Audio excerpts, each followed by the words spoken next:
Hello, everybody, and welcome to another edition of the Black Agenda Podcast Live. As always, I'm your co-host, Devin Dito, and I have my co-host here with me, Adrian Guest, and we are pleased to bring you another edition of our weekly roundup where we bring you all the biggest and latest news from the past week. And before we get started, we're going to talk about, of course, some sports news a little bit. That's talking about the Los Angeles Lakers, who are now NBA champions of the bubble. So a little bit different here, probably a little bit harder, actually, being in the bubble, being away from their friends and family for almost 3 months, if you think about it, being secluded from everybody. But the Los Angeles Lakers did finish off the Miami Heat in the NBA Finals. They won the series 4-2. And LeBron James gets that fourth ring, and Anthony Davis finally gets that number one, and hopefully one of many as they move on. So, yeah, Adrian, you are in LA. You may have seen some Laker fans out and about celebrating and everything. Yeah, honestly, I did. Going downtown, saw a lot of graffiti. The next day, Oh, saw no. yeah, saw a lot of minimum wage workers painting walls to get that graffiti off. So I Oh, felt bad goodness. about that. But hey, the city had to represent, and it was good. In remembrance of Kobe and things like that. So it was real nice moment for the Lakers. So, I guess on to our first little segment here, Devin. We got a lot of black personalities stepping out in politics, trying to not necessarily run, but just trying to do some different things.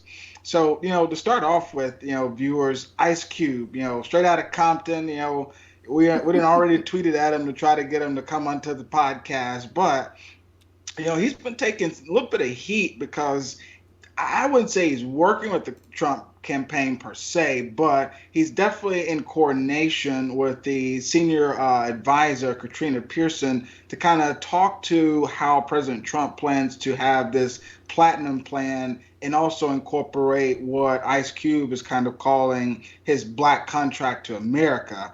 So, Devin, I think it's great. I mean, I don't like Trump. Viewers, I'll already tell you that. I mean, if you want to ask who I'm voting for, I'll definitely tell you that too. But I think that it's important to have people who are trying to, pass the olive branch and work with the other side because at the end of the day, we're all Americans. And if you're going to demonize Ice Cube, which I've seen a lot of people do, and I even saw a tweet from DL Hughley today talking about it, I'm like, you shouldn't do that because he's just trying to expand his vision forward. And he's just trying to say, all right, whoever the president is, I don't care if it's Donald Trump, Joe Biden, Hillary Clinton, whoever it is, we need to make sure that we can work together to bring some change in our community. So, Devin, I'm going to say hats off to him on this. No, I think that's exactly right. I don't have a problem with him working with the Trump administration. Now, it may be a little bit naive to believe that the Trump administration is going to somehow, uh, you know, be the champion of black power and black empowerment and black economic empowerment. Considering how they have acted over the years, yes, they have enacted things like opportunity zones, but that seems to be benefiting big corporations more than anybody.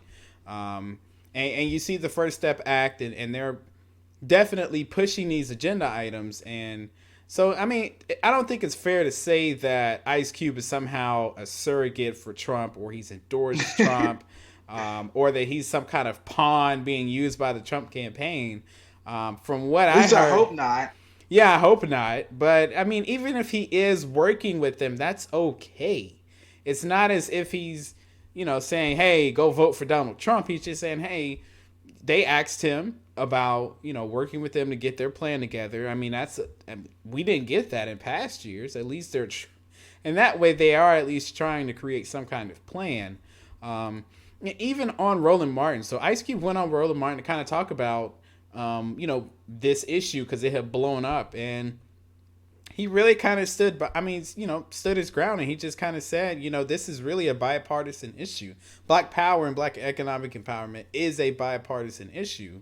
I mean, we should be able to talk to both sides of the aisle, and just talking truth to power is what he says is part of the process.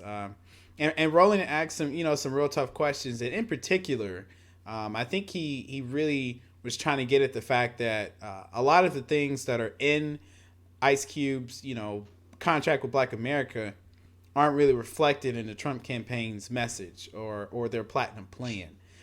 So I'm again, you don't know exactly how much Ice Cube really actually worked with them. This could have been like one phone conversation, and they're taking it and running with it, which you would expect them to do because they want the black male vote.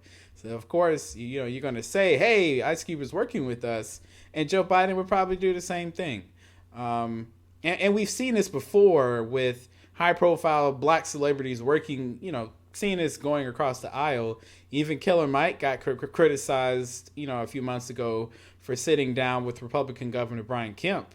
And, folks tried to say that that was inappropriate and he should have been meeting with him.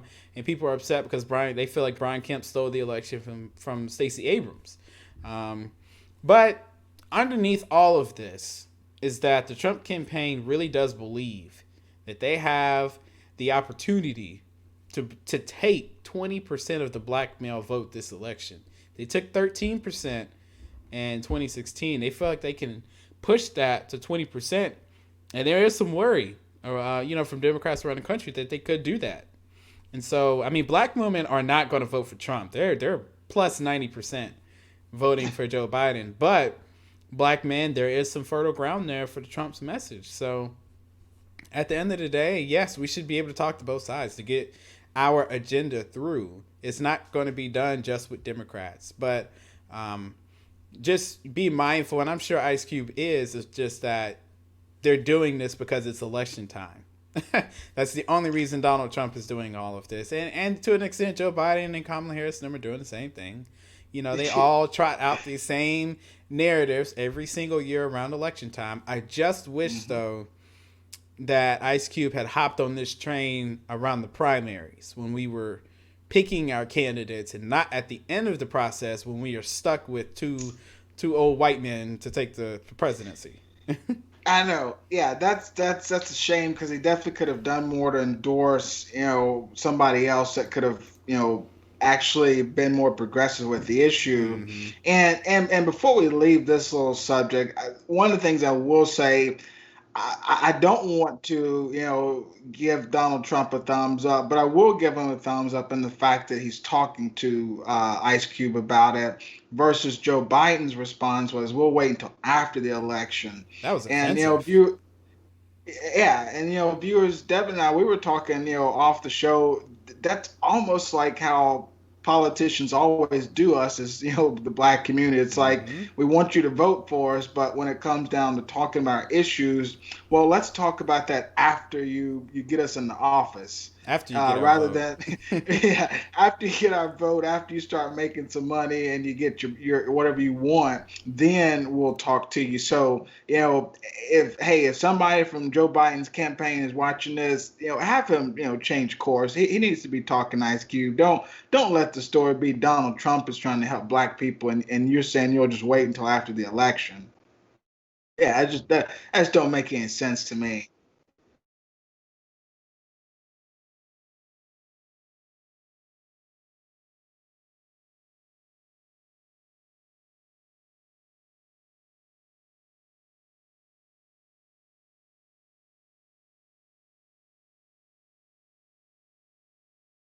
Hmm.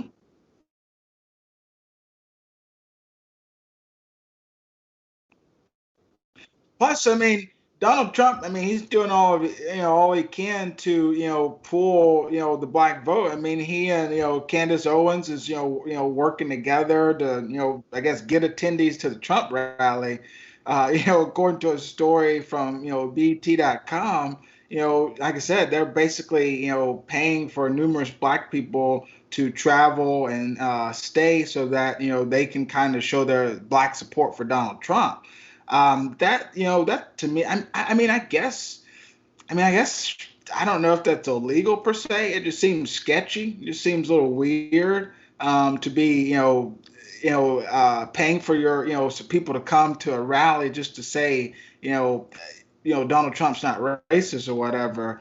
That doesn't doesn't make sense to me. It's like that naturalization ceremony he did. Everything he's just trying to do is almost over the top.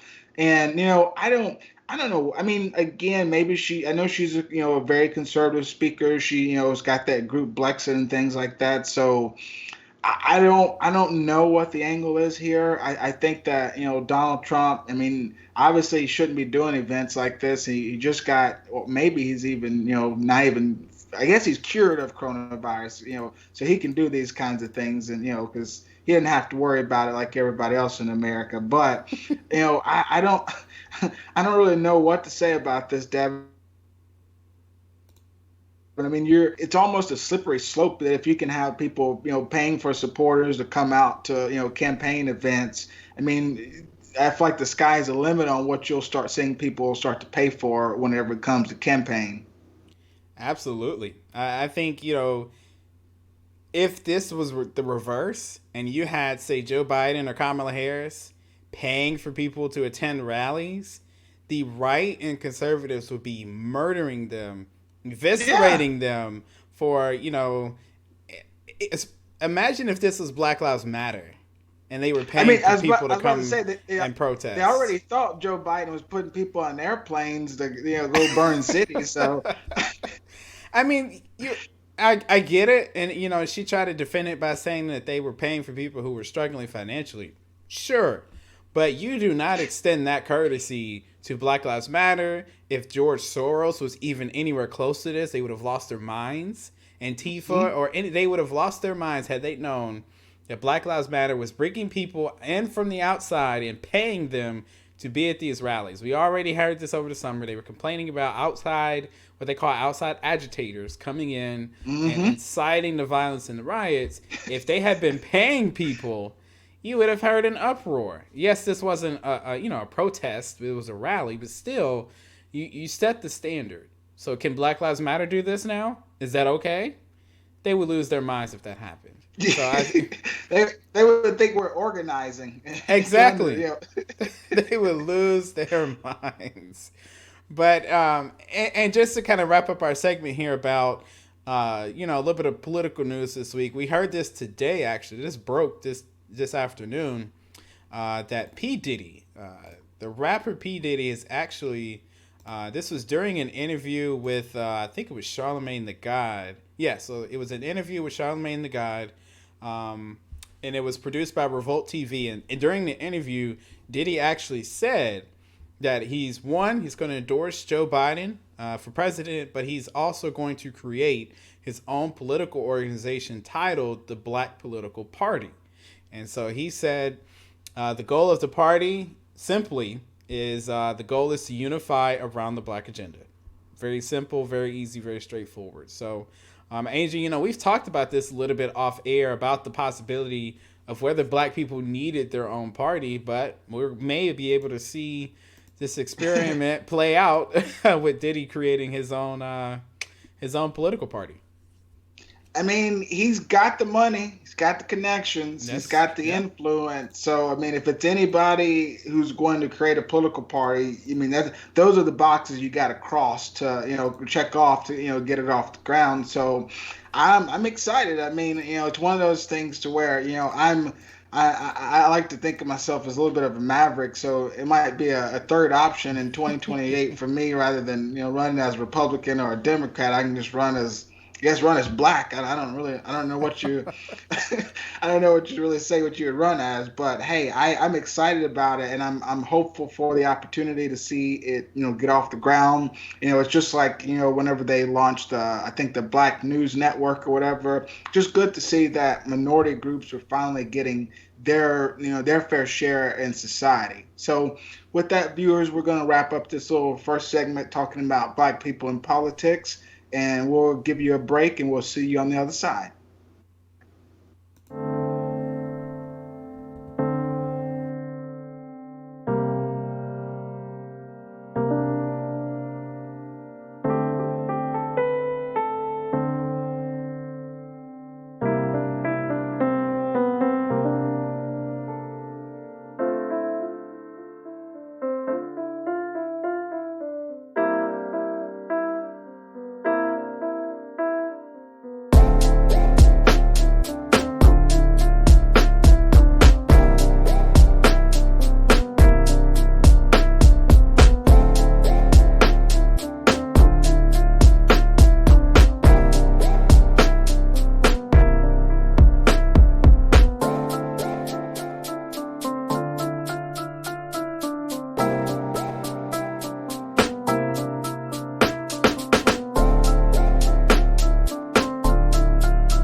viewers, welcome back to the show.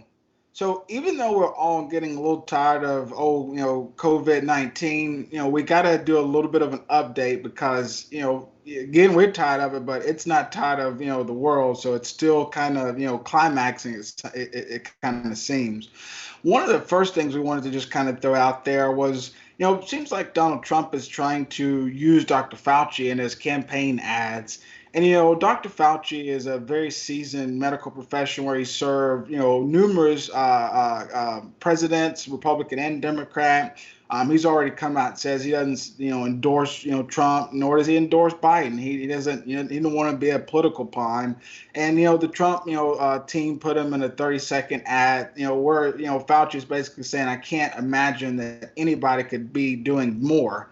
And Dr. Fauci is just saying he was actually referring to the White House Corona Task Force, not directly talking about the president. So, Devin, again, another way of Donald Trump just trying to steal some glory rather than just admitting he downplayed the virus.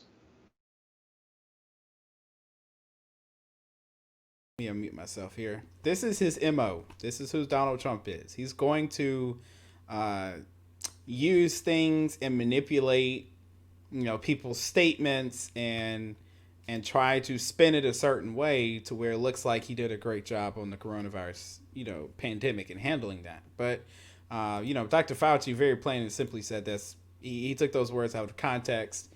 That seems to be a pattern with Donald Trump and the Republicans when it comes to the pandemic and what's happening with that. So I think it also quickly too, it also tells you Donald Trump knows that he has a problem when it comes to his ratings on how he's handled this virus and this pandemic. And so this is, I guess, a way of, trying to fix that by using Dr. Fauci's statement to try to look like he did a great job. So we know he didn't. We're here. We experienced. Look at the numbers, which Devin, go ahead and talk about. That's proof in the pudding right there.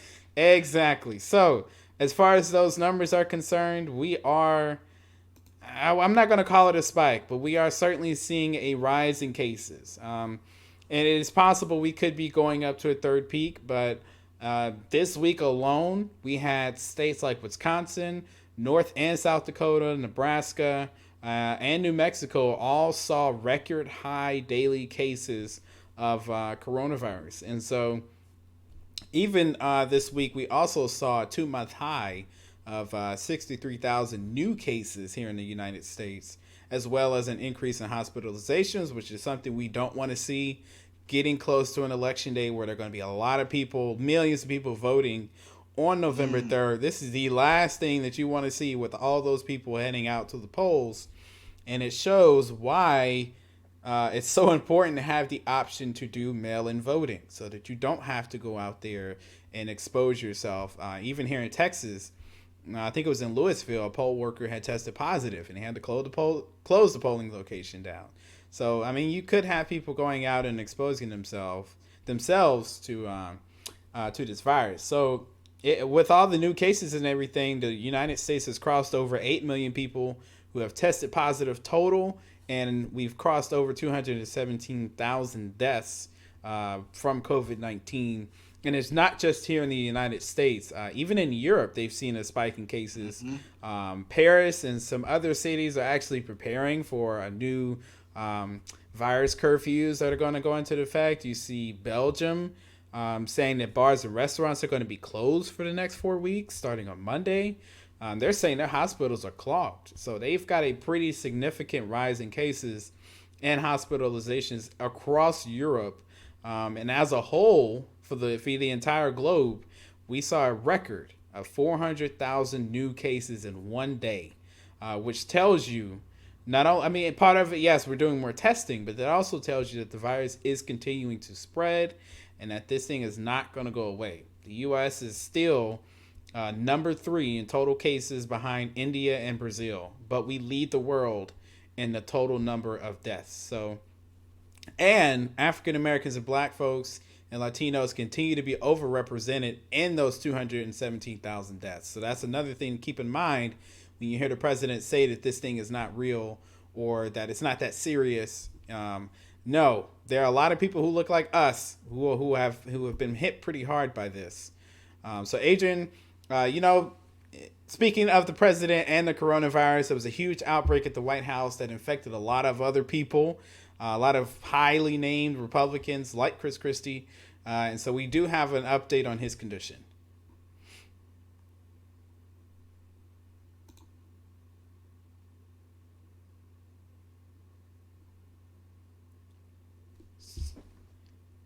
So, Yeah, my bad, Dev. It sounds like my audio had cut out there. okay. But no, I completely agree with all of that. I think it's just it's one of those things where I'm just wondering, is there ever going to be a point to where the Republican Party just comes out and says, "All right, Trump, you got to stop. You got to get serious about this." And you got to start doing some justice about this problem, or else we're going to have more and more people dying.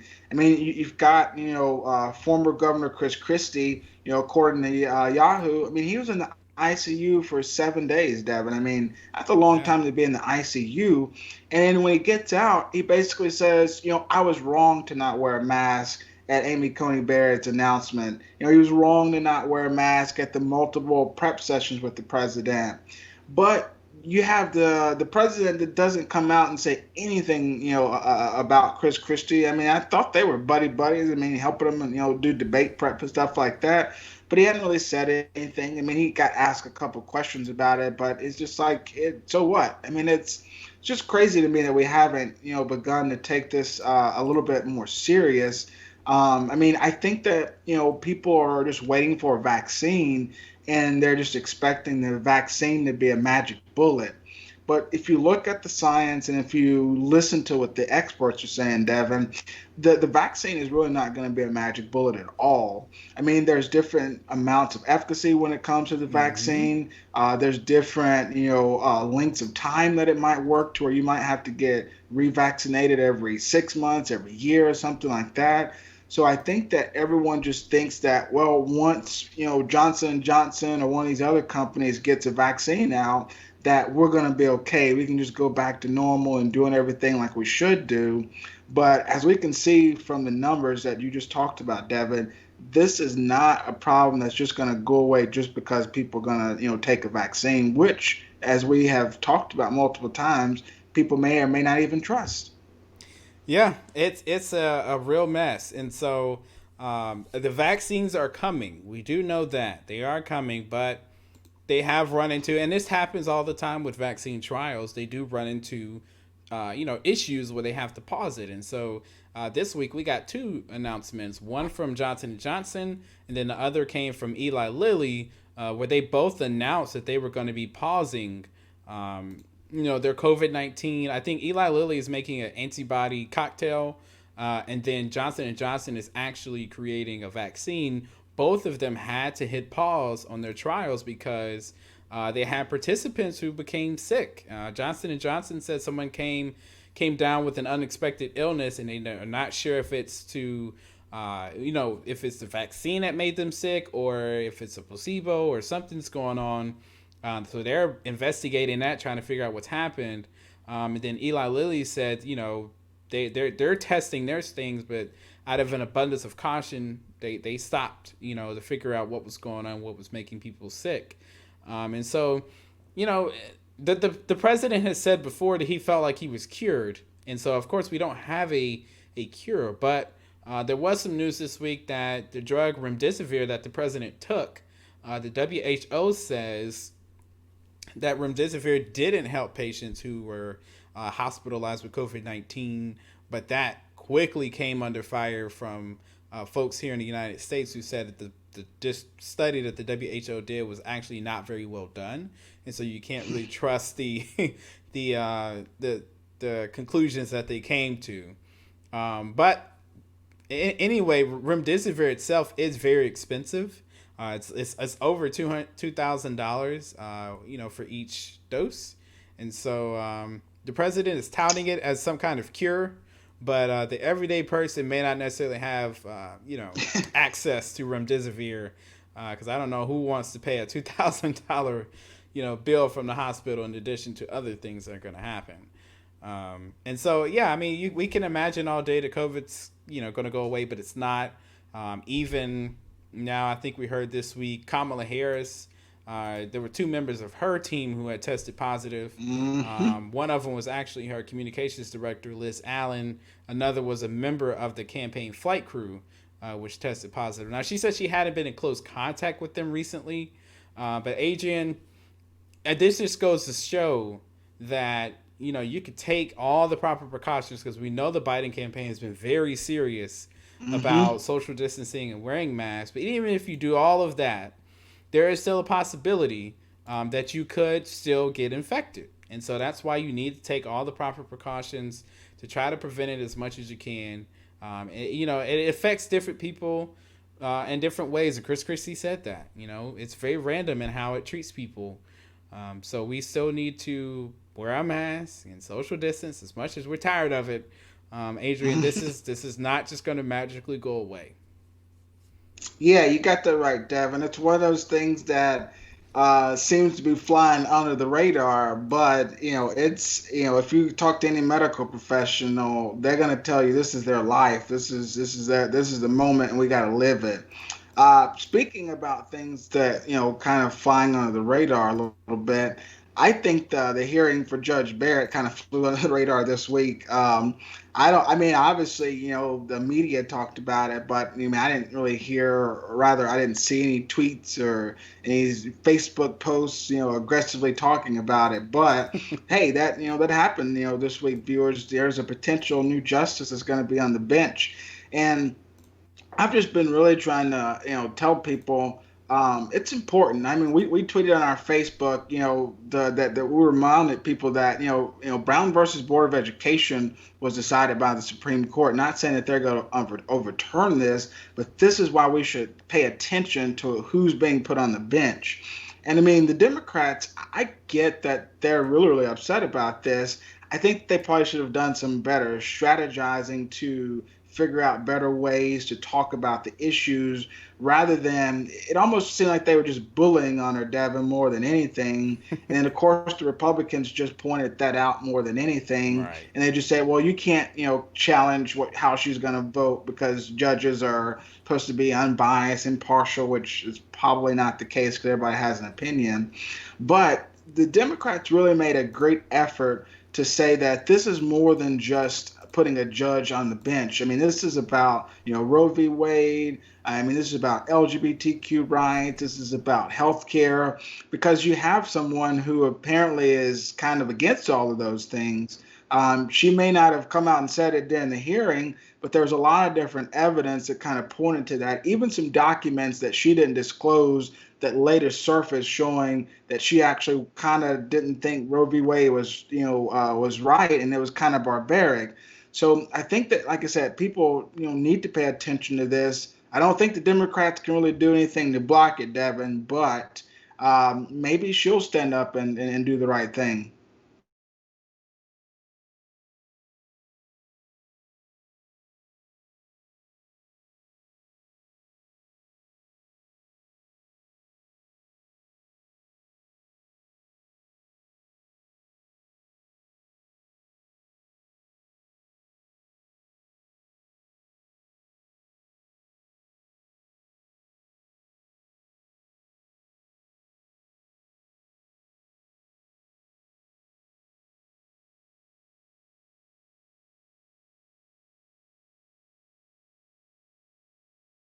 Hmm.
It's almost like I'm just gonna say it's almost like stand back and stand by. You know what I mean? It's just like, I think he just realizes his base is small, and he knows that those people are gonna, vote for him. Probably even use mail-in ballots, which he has, been casting doubt on that too. Yeah, It's and just, it, I just realized my mic was off. So dang it, real quickly. I'll go back. So QAnon is the thought and thinking that there is somehow a Democratic celebrity deep state that is going against Donald Trump. Only started when Donald Trump came into office, and that he's the one fighting against this, waiting for a great awakening when the public realizes that this whole conspiracy exists. And then they say that there's going to be there's going to be a storm, or they call it the storm, is when thousands of wrongdoers will face justice for fighting against President Trump as much as they have. And this is very similar to the Pizzagate conspiracy, where a gentleman actually drove up from North Carolina to, I think, Washington restaurant, and he came with a rifle thinking that there was a pedophile ring being run out of this restaurant, which of course there wasn't. But this guy walked in there armed and was arrested. But Adrian, yes. So these types of conspiracy theories the president plays with. He plays with them because he knows that these people are voting for him. So he doesn't want to say anything like denouncing them and saying that we should not believe this, we should not be pushing this, because he wants their vote. And this is the same thing he does with the white supremacists and the Proud Boys and the KKK. And he doesn't want to denounce them if he thinks they're going to vote for him. exactly. And I mean, it's one of those things where I've heard some Republican leaders already denounce QAnon, call it crazy. I think there was one Republican leader that said leaders are supposed to call out conspiracies and just call them flat out crazy, because it's I mean, I don't think the Democrats are running some ring of pedophilia. I don't think that there's some deep state fighting against Donald Trump. There are a lot of his advisors apparently who were fighting against him and trying to steer the ship back in the right direction. Maybe that's what they're trying to stop. Getting us back on an actual standing in America. But hey, viewers, we hope that you don't buy into this nonsense. You can vote for whoever you want to, but don't believe in crazy. So we're going to take another little break here, and then again we'll catch you on the other side.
All right, viewers, let's get back into it. So, the ratings are in, and apparently Joe Biden's town hall actually outperformed Donald Trump's town hall. Nielsen put out the numbers, and Nielsen's the company that does a lot of the reviews and stuff like that for TV. But apparently, I think the final number was like 13.9 million for Biden versus Donald Trump 10.9 million, which I was like, that's kind of eerie because I think Hillary Clinton beat Donald Trump by about 3 million votes. So it's like I hope we're not on to 2016 again and a debacle there. But Devin, I will admit to you, even though I'm gonna vote for Joe Biden, I actually watched Donald Trump's town hall. I didn't really watch all of Biden's, but I did watch Donald Trump's, mainly because I figured there'd be some laughing moments in there, because he's gonna lie again, and he did. He lied several times, but they had a great moderator for him, Savannah Guthrie. I think that's her last name. I mean, she was good. I think a lot of critics said she was tougher than George Stephanopoulos, but Oh yeah. I mean, I think that with Donald Trump though, you have to put somebody like that because I mean, you've seen Chris Wallace. And you've seen all the other moderators try to deal with him, and they can't do it. So I mean, Savannah, I think was really good. I mean, she really did a great job of fact checking him. And I mean, Donald Trump gets mad whenever he starts, getting defensive and demeaning. I think he had mentioned to some supporters that, everybody thought, she was inappropriate, her face, her anger, her craziness, apparently.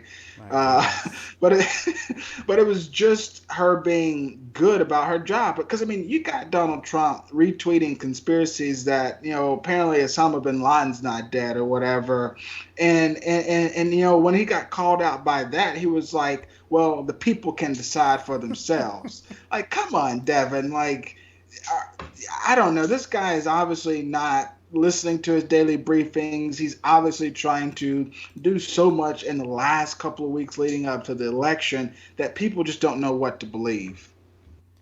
No, I mean that's why Savannah Guthrie had to do that. You have to stay on him because he will, play with the truth and bend it and push these wild conspiracy theories. I haven't heard this one about the Bin Laden one. That's a new one. But amongst his new conspiracy theories that he was pushing, Trump. So I would say I did not watch Trump's town hall. I did watch a little bit of Joe Biden's. Definitely much more subdued. Like you say, George Stephanopoulos is nowhere near as I guess you could say aggressive as Savannah Guthrie when it came to follow up questions and more pointed questions. But there was some things that Biden had to answer. In particular, his town hall lasted a little bit longer, so he did have to answer some more questions. And he actually stayed over after the town hall was over to answer even more questions that he did not get to ask. So Put on that Uncle Joe face, and he did. He really did. He made sure to utilize the time to talk to voters as much as he could. But so there was a question. He was asked to clarify some points of his tax plan. He has not been very clear on how his plan differs from the Green New Deal and how that's all going to work together. He said he doesn't endorse the new Green New Deal, but his environmental plan is pretty close to it, honestly. So I'm not sure how that's going to work out. And then he also was asked about court packing again. And this time he said it depends on how the Republicans handle this Amy Coney Barrett confirmation hearing. That's when he would give us an answer as far as if they're going to stack the courts or not. Biden was also questioned about the 94 crime bill. And he said his plan now is to decriminalize marijuana, and then he made his position firm that he opposed state prisons, but he did champion the Violence Against Women's Act and gun bans. So some tough questions there. Definitely not what was happening to Donald Trump at the moment, but they are two different candidates. But Joe Biden is a little bit better on the truth there than Donald Trump, so there's not really a need to fact check all the time. They could probably be a little tougher on the questions. But I think, Adrian, I think what you see from Biden is really just tough it out, get through these next 2 weeks here. Don't do any kind of, don't go out on the limb. Don't make any moments. Don't say anything that might ruffle feathers. Just kind of play it safe, run the clock out, and Hmm. hopefully, you get into the White House that way. So Yeah, because he's I playing it mean, Donald safe. Trump's his own worst enemy. Because I mean, he at his town hall, he continued to dodge questions, continue to say that he did act during the pandemic by doing the travel ban when Hmm. that was the only thing he did. He let the governors do everything else. I mean, he denied the intel from his top advisor, saying it was going to be the toughest challenge of his presidency. He even denied receiving intel about QAnon. He kept, telling Savannah, I don't know who QAnon is. And then she would say, well, I'm telling you. And he would say, well, I can't go off of what you're saying. I don't want to call you out and call you a liar. Is basically what he's. But it's just so crazy that he's got that going on. And then I guess that kind of leads into this next little bit here, talking about some more craziness because it seems like this story has already been debunked by career Yes. professionals who testified about it. I mean, there's been so much. Even Republican-led committees have already put out reports about this, Hmm. but it seems like this just keeps resurfacing. So viewers, apparently, we're still trying to peg Hunter Biden and Ukraine and some conspiracy together again. Again, this administration loves conspiracy. So to kind of set the scene, we all know that Hunter Biden joined the board of a Ukrainian gas company. Everybody knows Burisma. That almost sounds like Yes. a coffee company, but they do gas in Ukraine, and that was in 2014. And that was around the time that his dad, Joe Biden, was president under Barack Obama, and the Obama administration was doing a lot of foreign policy with the Ukrainians. So the Republicans are basically trying to allege that there was some business going on because I think Hunter wasn't really qualified for this position, so they were just trying to say that his dad got him on there and was basically trying to sell some access and different things like that. Joe Biden intervened, got the Ukrainian prosecutor fired, and kind of ended the That's investigation what they into allege. Hunter and Burisma. That's what they've alleged, at least. So I mean, there's just a lot of different things that have come out, and then again, we get a little bit more details where apparently it's kind of funny because it's just like the whole campaign with Clinton and emails, Yep. that There didn't we seem to are. work. So it's, now we got Hunter Biden and some emails. When I saw that, I was just like, man, didn't they use this strategy against Hillary? And Yeah. maybe It they're going to worked. say Hunter Biden is trying to hide a server too, Tevin. I don't know what they got going on with this. No, I think it's they're desperate. They're honest. They're just desperate. You know, uh, this whole story doesn't really make sense. But the New York Post released that story. I think this was on maybe Tuesday or Wednesday about this Hunter Biden thing, alleging that he was selling access to his dad, and that's how he got on the board for Burisma, and then that his dad, pushed to get this Ukrainian lawyer fired because the lawyer was going to be investigating Hunter Biden and Burisma. Um, Again, like you say, we've been through this before. This has been debunked, but yet here we are having to discuss this. And the New York Post got these emails supposedly from a computer repair shop in Delaware that claims somebody brought 3 laptops to this place in April of last year in 2019 and never came back to get them. And then the repair shop owner, made a copy of the hard drives and gave it to the FBI and also gave it to Trump's attorney Rudy Giuliani.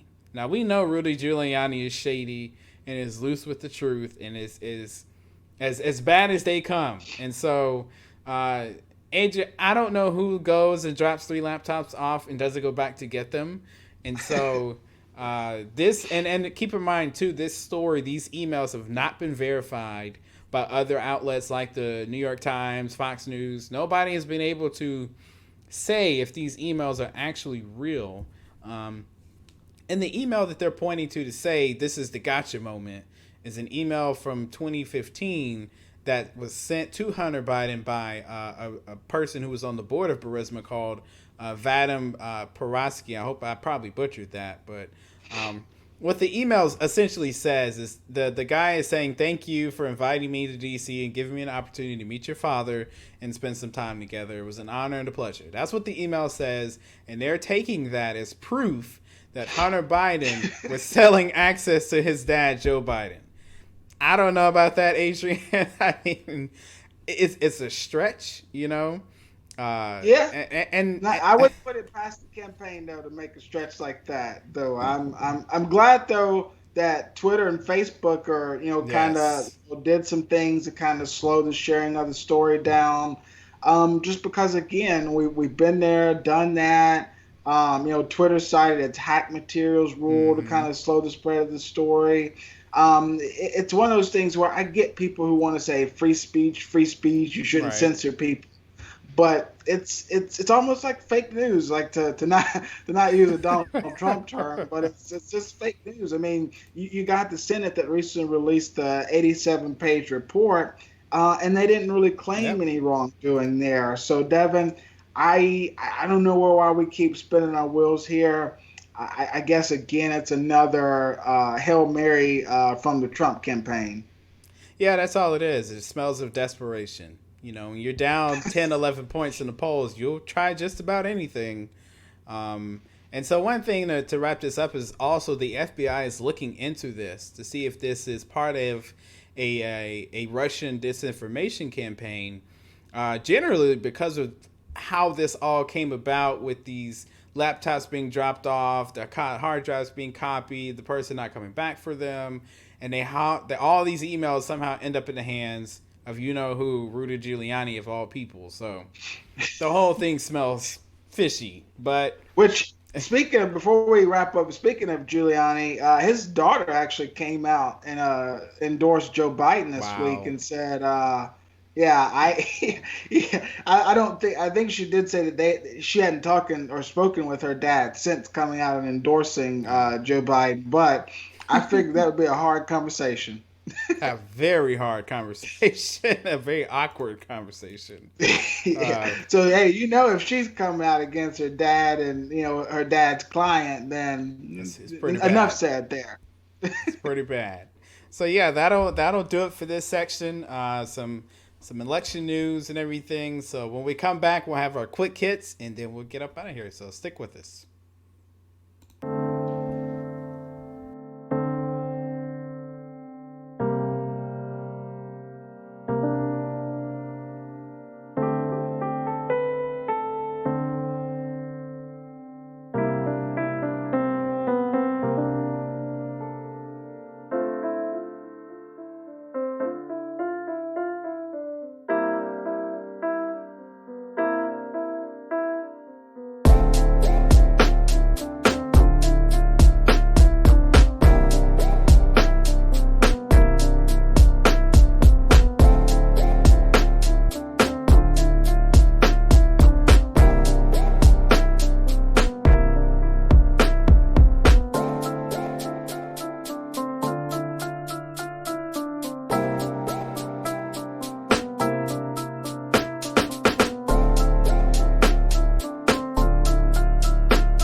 You're up. All right, viewers, let's get into our quick hit section, which discusses a little bit of news you may or may not have heard around the country. And we actually been bringing a little bit of international news in here. So, hey, you never know where we're going to get our news from. But the first little thing we want to talk about, looks like LeBron gets his daughter a house for her 6th birthday.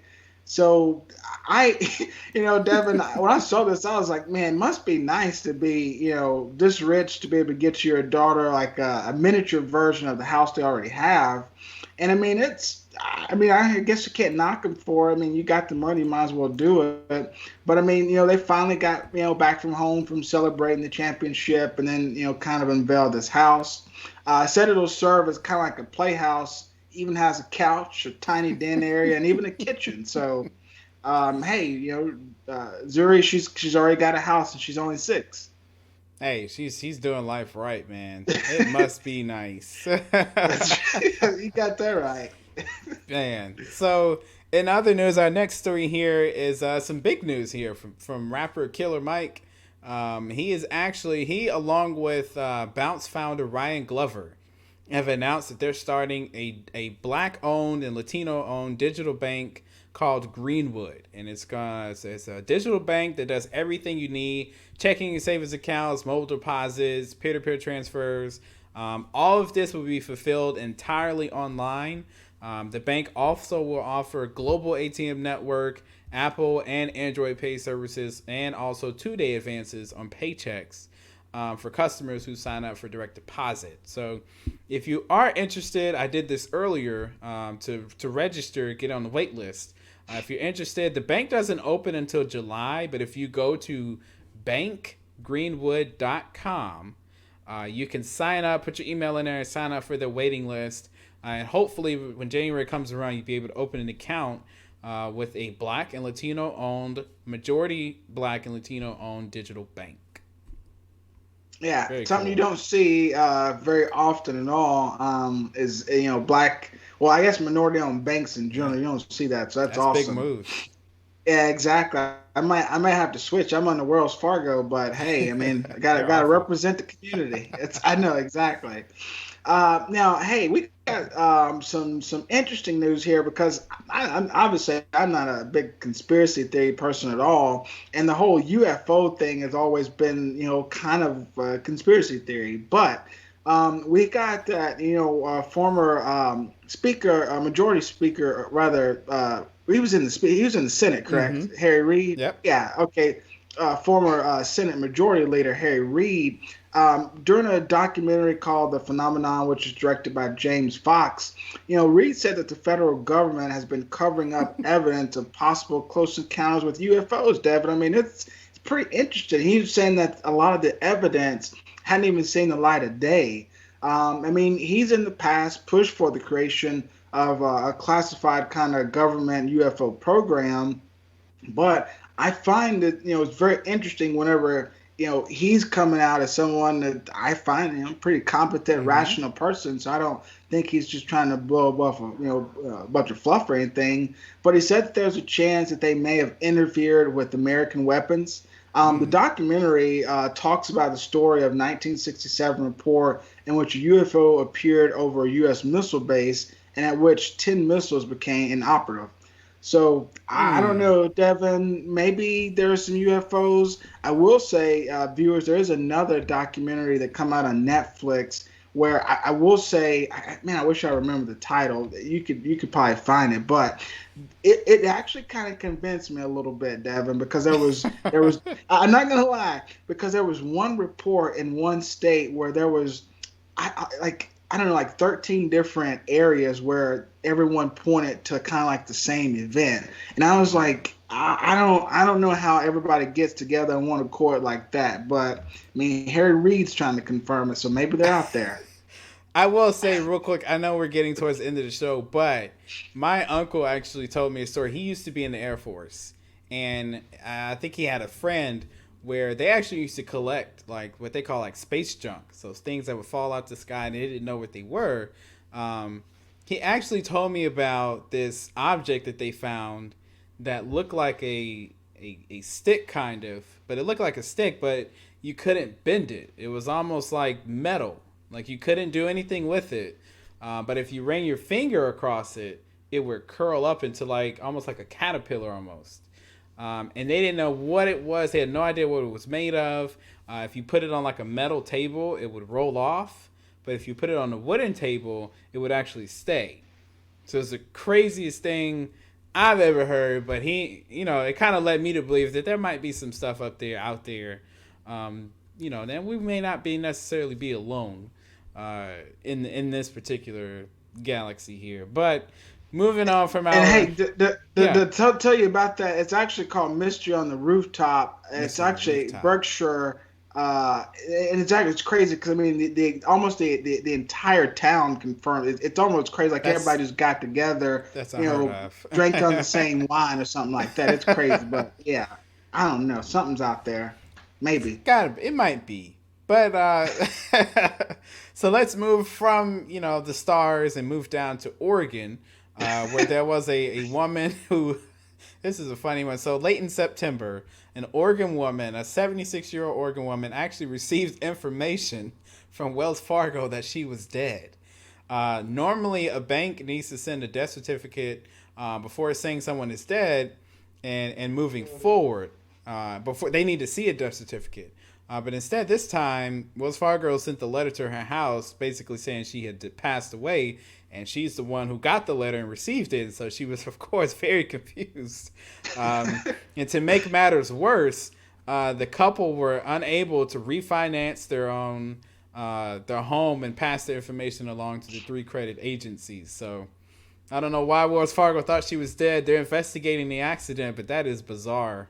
That they thought she had passed away. When I saw that I was like I don't even know how How do did that you do even come that? about, like because I mean I work in insurance, viewers, and I mean when someone dies I mean there's a death certificate that gets sent to the family and stuff, but I mean I assume they send it out to maybe banks and creditors, so maybe the insurance company screwed up. I don't know what's going Sounds on like a with there. prank.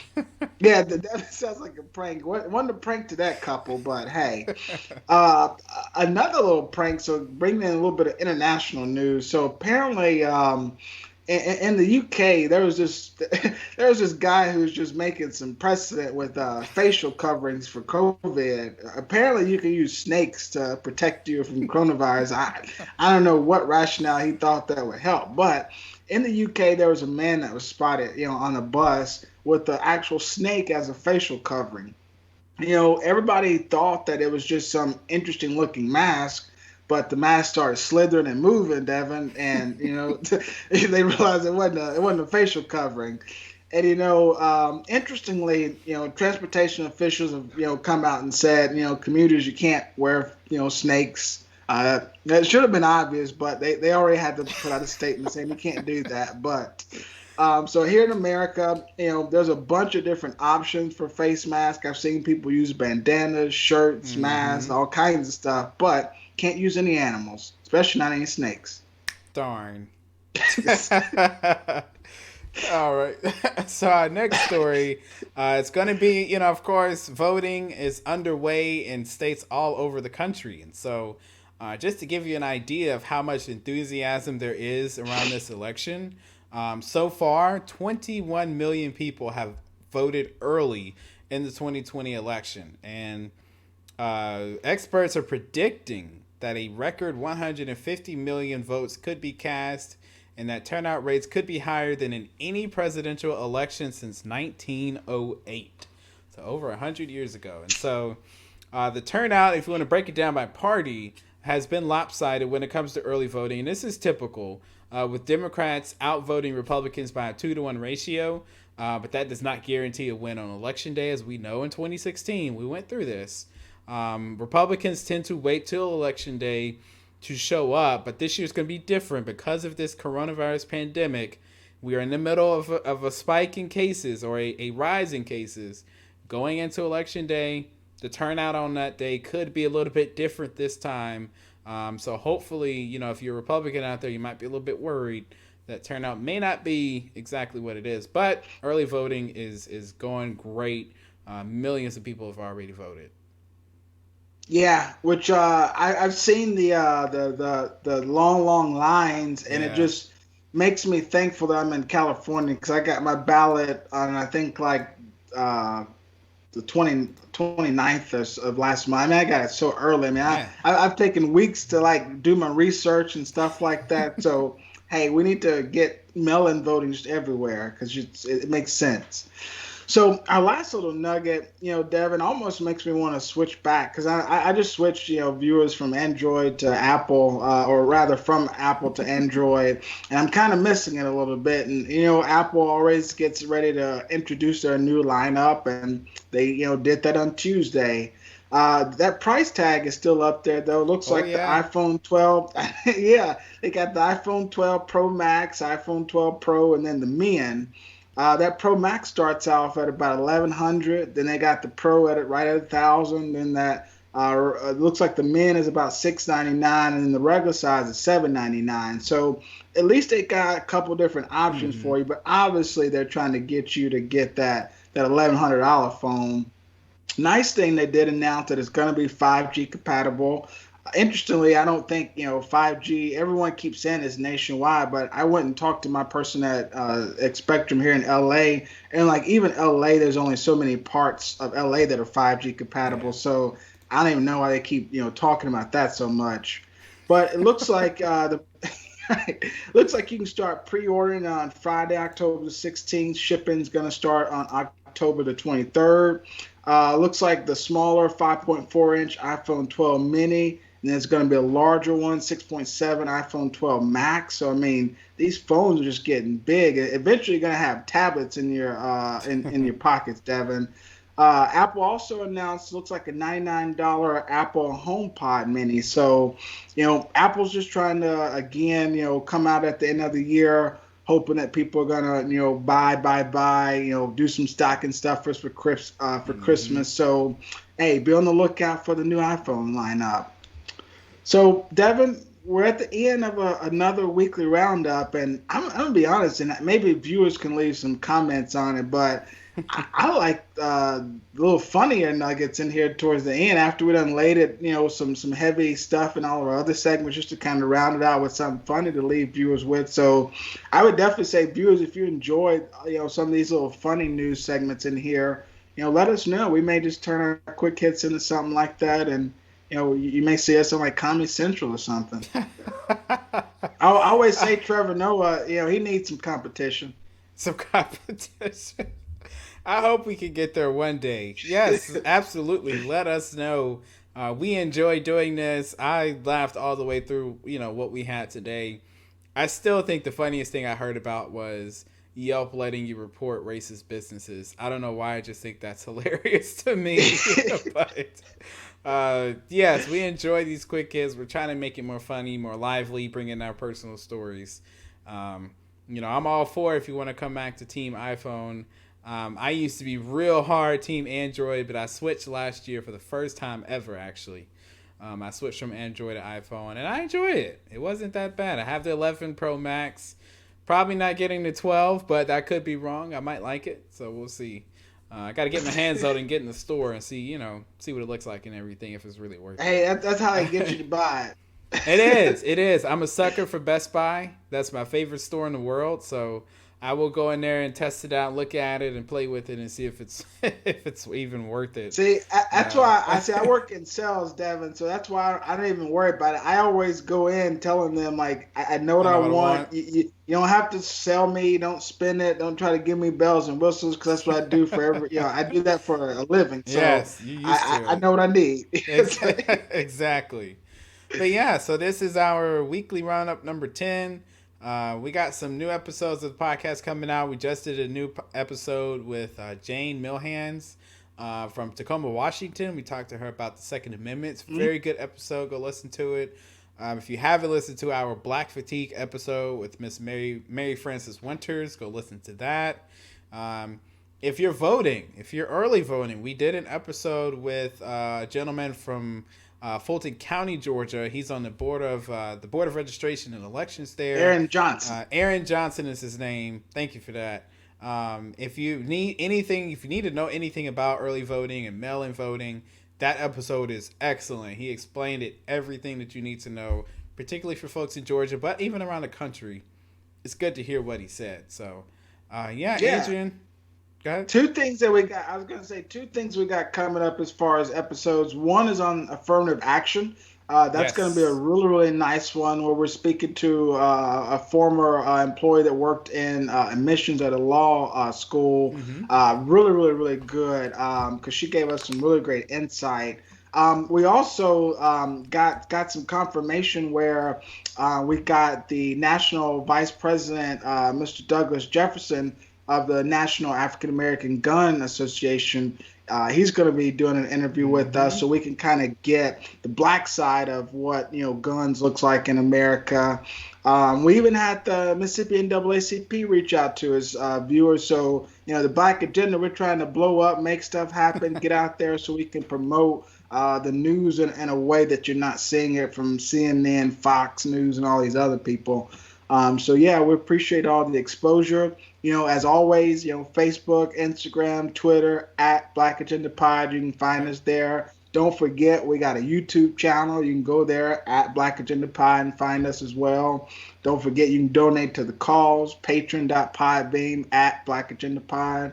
We would love to be able to have your support and the monetary stuff too, because that's how we'd be able to partner, give scholarships, lobby leaders, and stuff like that. Absolutely. And lastly, you look up above. You can follow us, listen to us wherever you find your music. Catch us there. So for Adrian and I, we'll catch you next time. Thanks for watching.